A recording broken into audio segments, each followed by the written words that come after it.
This is the old shabby house where your family lived during Chinese New Year. Everyone squeezed together, it felt very shabby and cold. The next year, you built two new wings. They were called the East Wing and West Wing. The main house stayed in the middle. You added small side rooms on both ends as a study and a tea room. Next to the wings, you built service buildings for the kitchen and toilet. Now the family no longer felt crowded. You could celebrate New Year comfortably. But guests who came to pay respects had nowhere to stay. So you added a row of houses in front. You moved the main gate to the southeast corner.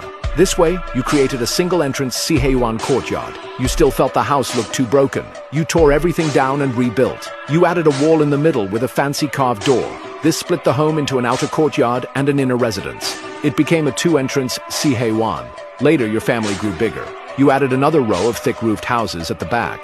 The inner residence divided into front and rear courtyards. They connected through passages beside the side rooms. Now you had a three-entrance Siheyuan. It still lacked a place for viewing scenery and leisure.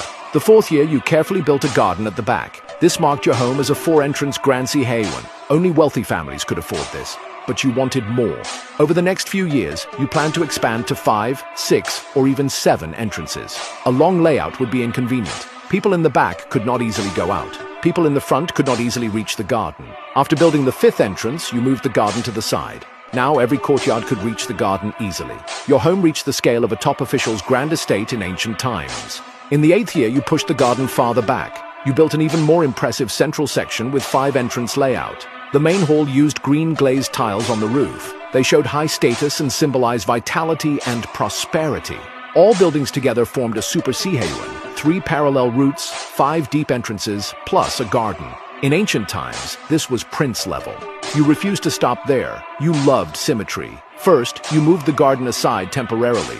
You built a new row of Siheyuan in the empty space. This created the classic pattern, main courtyard plus east and west side courtyards. Then you moved the garden to the very back and enlarged it to match. You wrapped everything in one outer wall. You built a brand new main gate in front. It showed your family's noble style. Stables, carriages, and dirty buildings went outside the mansion.